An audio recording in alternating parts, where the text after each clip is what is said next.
السلام علیکم defence viewers Bloomberg website کے مطابق پاکستان اور ترکی کے درمیان دفاعی حوالوں سے دو اہم شعبوں میں شراکت داری کی خبر پر بات کریں گے۔ اس کے علاوہ ان شعبوں میں تعاون کی افادیت اور ان پروجیکٹس میں چین کی ممکنہ شمولیت کو بھی ڈسکس کیا جائے گا، جبکہ آذربائیجان اور پاکستان کے تعلقات میں گرم جوشی کی خبر بھی اس ویڈیو میں شامل ہوگی۔ So let's start.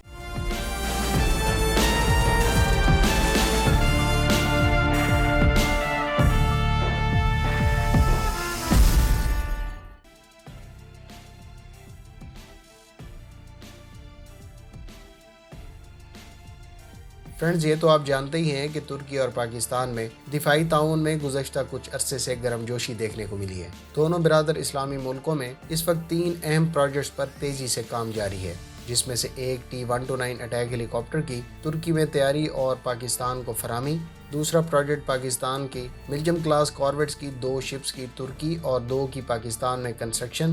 اسی طرح سے ایک اور اہم کوآپریشن پاکستان میں تیار کی جانے والی جناح کلاس کارویٹ کی صورت میں جاری ہے۔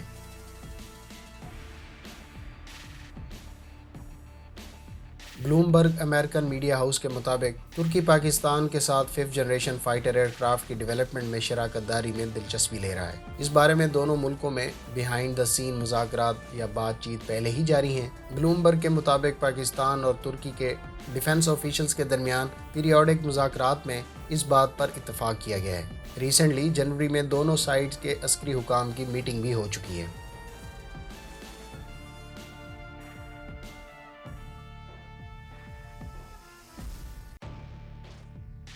فرینڈز، جہاں تک دونوں ممالک کا مل کر long range air defence system پر کام کرنے کا تعلق ہے تو یہ دونوں ممالک کے لیے ون ون سچویشن ہے۔ پاکستان آرم فورسز ویسے بھی اس وقت متوقع طور پر medium to long range air defence system خریدنے پر غور کر رہی ہے، لہٰذا افواج پاکستان کو یقینی طور پر long range air defence system کی ضرورت ہے۔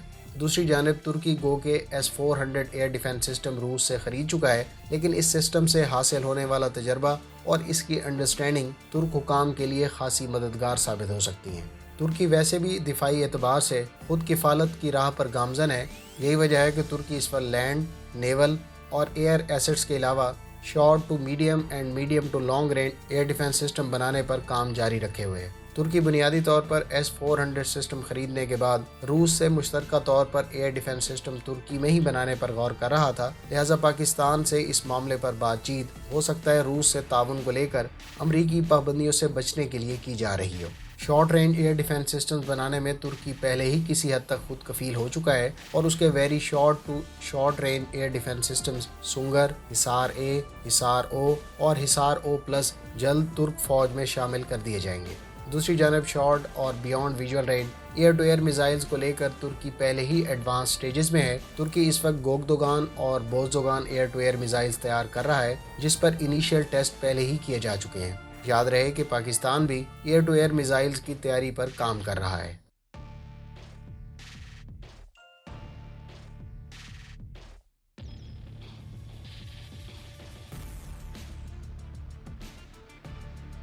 فرینڈ، جہاں تک 5th جنریشن طیاروں پر مشترکہ طور پر کام کرنے کا تعلق ہے تو دونوں ممالک تقریباً 3 سالوں سے بڑی تیزی سے ان پر کام کر رہے ہیں۔ پاکستان کو جہاں JF-17 ایئر کرافٹ کی چین کے ساتھ مشترکہ تیاری میں خاطر خواہ تجربہ حاصل ہوا ہے، وہاں ترکی کو F-16 طیاروں اور F-35 5th generation year craft programme میں شامل رہنے کی وجہ سے ہینڈ آن ایکسپیرینس حاصل ہے۔ ان دونوں چائنیز اور ویسٹرن ٹیکنالوجیز کے پروگرام سے حاصل ہونے والا تجربہ اور مستقبل میں دفاعی اعتبار خاص طور پر نیکسٹ جنریشن ایئر کرافٹ سے متعلق خود انحصاری حاصل کرنا پروجیکٹ عزم اور TFX پروگرام شروع کرنے کی بڑی وجہ بنے ہیں۔ لہٰذا پاکستان اور ترکی کے مقاصد ایک ہونے اور خاطر خواہ تجربے کا کمبینیشن دونوں ممالک کے لیے ون ون سچویشن بن سکتا ہے۔ اس کولیبریشن سے ترکی اور پاکستان اپنے under development 5th generation aircraft کے منصوبوں کو بہت جلد عملی جامہ پہنا سکتا ہے۔ ترکی کو ایویونکس اور ایئر کرافٹ سے متعلق سب سسٹمز بنانے، ویپن انٹیگریشن میں مہارت حاصل ہے تو پاکستان بھی ایئر کرافٹس کے فیوزلاج،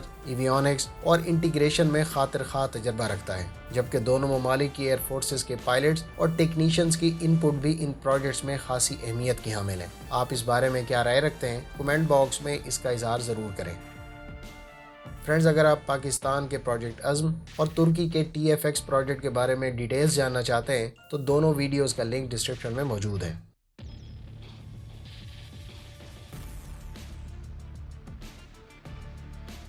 فرینڈز، پاکستان کے ساتھ ترک کولیبریشن سے چائنیز سسٹمز تک ترکی کی رسائی میرا نہیں خیال کہ چائنا کے لیے کسی تشویش کا باعث ہوگی۔ عین ممکن ہے کہ چین بھی اس مشترکہ منصوبے کا حصہ بن جائے اور یوں ایک شاندار ویسٹرن، چائنیز اور پاکستانی سسٹمز پر مشتمل جدید ایئر کرافٹ اور ایئر ڈیفنس سسٹم تیار کرنے کی راہ ہموار ہو۔ بہرحال اس ٹرائی اینگل سے یہ مائل سٹون بہت جلد عبور کیا جا سکتا ہے، تاہم اس تمام تر متوقع ڈیولپمنٹ پر کچھ بھی حتمی طور پر کہنا قبل از وقت ہوگا، لیکن مستقبل کے چائنا، رشیا، پاکستان اور ترک بلاک بننے کے تناظر میں یہ توقعات حقیقت کا روپ بھی دھار سکتی ہیں۔ ایک بات تو واضح ہے کہ یورپی یونین اور امریکہ کے ترکی سے منافقانہ رویے نے اس کو روس کے قریب اور دفاعی لحاظ سے متبادل آپشنز پر غور کرنے پر مجبور کر رکھا ہے۔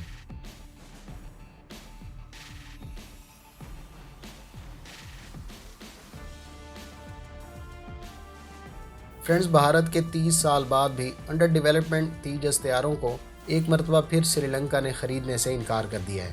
اطلاعات کے مطابق سری لنکن ایئر فورس نے اس عظیم ایئر کرافٹ کو دوسری مرتبہ ریجیکٹ کیا ہے، اور اس کی بنیادی وجہ اس ایئر کرافٹ کو ماضی میں اپنی ہی ایئر فورس کی جانب سے ریجیکٹ کیے جانے اور دیگر ایشوز کو لے کر دوسری مرتبہ ریجیکٹ کیا گیا ہے۔ دوسری جانب توقع ظاہر کی جا رہی ہے کہ شاید سری لنکا پاکستان سے JF-17 تھنڈر طیارے خریدنے پر غور کر رہا ہے۔ آپ کی اس تمام تر ڈیولپمنٹ پر کیا رائے ہے؟ کمنٹ باکس میں اس کا اظہار ضرور کریں۔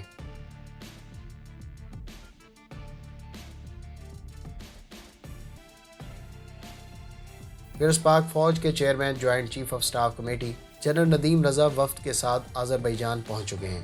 دونوں ممالک کی مسلح افواج کے درمیان ملٹری ٹو ملٹری سطح کی بات چیت کے علاوہ جنرل ندیم رضا نے آذربائیجان کے صدر سے بھی ملاقات کی۔ یاد رہے کہ پاکستان اور آذربائیجان کے درمیان دوستانہ تعلقات ہیں، اور پاکستان نے آذربائیجان کی جانب سے آرمینیا کے زیر قبضہ ناگورنو قرباخ کو چھڑوانے کی کارروائی کی کھل کر حمایت کی تھی۔ اس کارروائی کے دوران ترکی کی طرح ہر لحاظ سے پاکستان نے بھی آذربائیجان کو سپورٹ کیا تھا۔ فرینڈز، میری رائے میں دونوں ملکوں میں مستقبل قریب میں دفاعی اور اقتصادی تعاون بڑھنے کے قوی امکان ہیں۔ امید ہے اس ویڈیو سے آپ کی معلومات میں اضافہ ہوگا۔ اگر آپ اس طرح کی مزید ویڈیوز دیکھنا چاہتے ہیں تو ہمارے چینل کو سبسکرائب کریں اور ساتھ میں موجود بیل آئیکن دبائیں تاکہ آپ کو ہر نئی آنے والی ویڈیو کا نوٹیفیکیشن مل سکے۔ ملتے ہیں نیکسٹ ویڈیو کے ساتھ، اپنی دعاؤں میں یاد رکھیے گا۔ اللہ حافظ۔ پاکستان زندہ باد۔